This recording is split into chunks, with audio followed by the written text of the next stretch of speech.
14 Feb. 65. Dearest Suzie, today I got a thank you card and a Valentine card from your mother.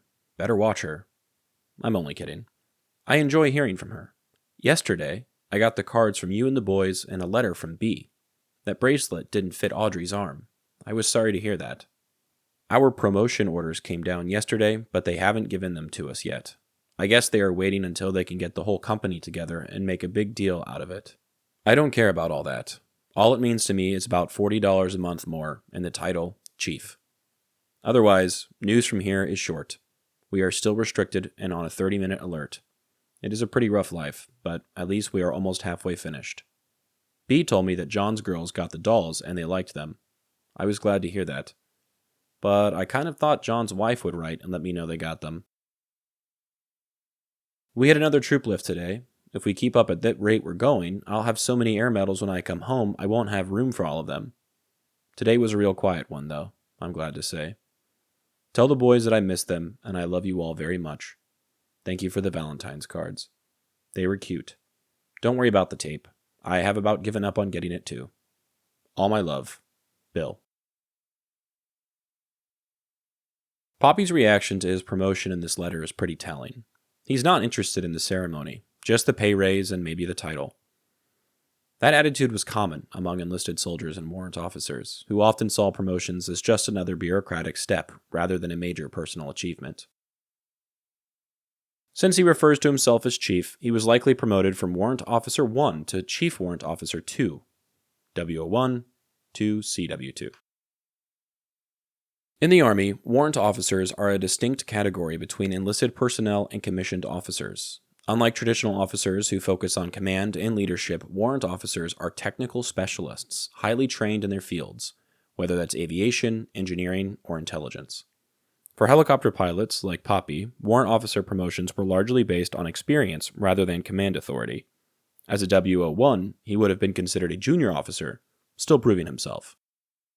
As a CW2, he gained more seniority and credibility, but his role remained centered on flying missions rather than overseeing troops.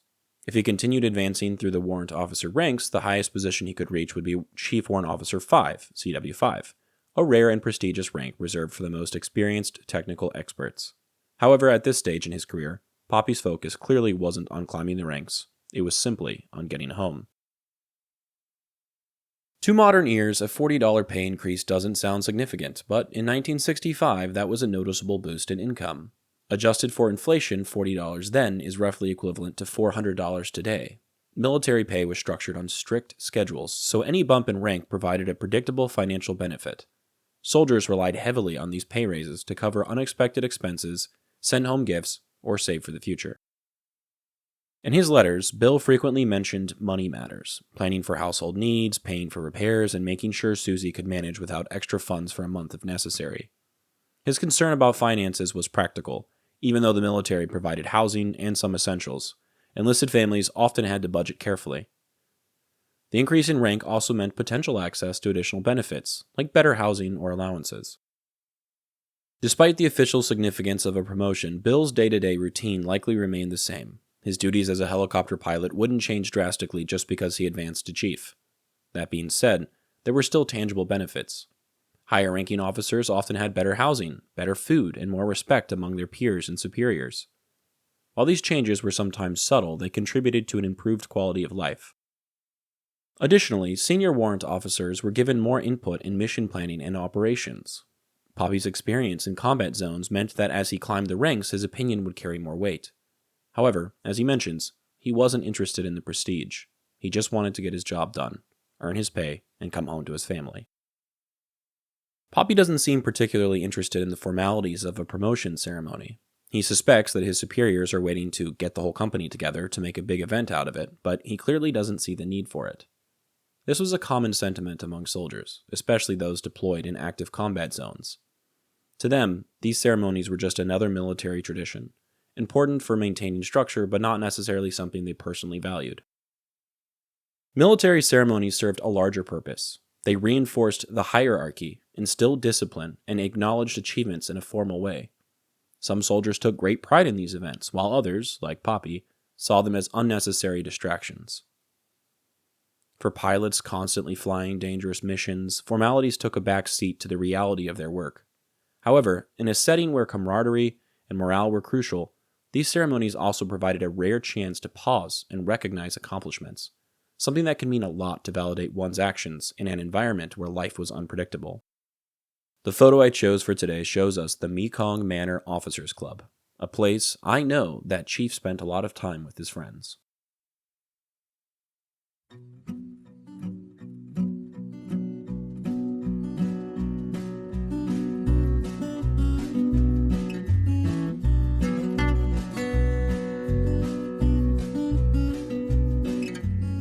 I'm Alex Lowy, and I hope you have enjoyed listening to this episode of Dearest Suzie, and receiving messages from the past that my poppy wrote exactly 60 years ago. I sincerely appreciate your time and interest. Please consider following the podcast on your preferred platform, and if you're enjoying it, I kindly ask that you take the time to rate the show and leave a review. Also, please follow the project on YouTube, X, and Instagram. All likes, comments, shares, and reviews will help grow the reach of this story. The links for these things should be in the description of this episode. Please feel free to email me at dearestsuziepodcast@gmail.com if you have anything you'd like to say. I'd love to chat or to hear about your stories as well. Thank you for listening, and God bless.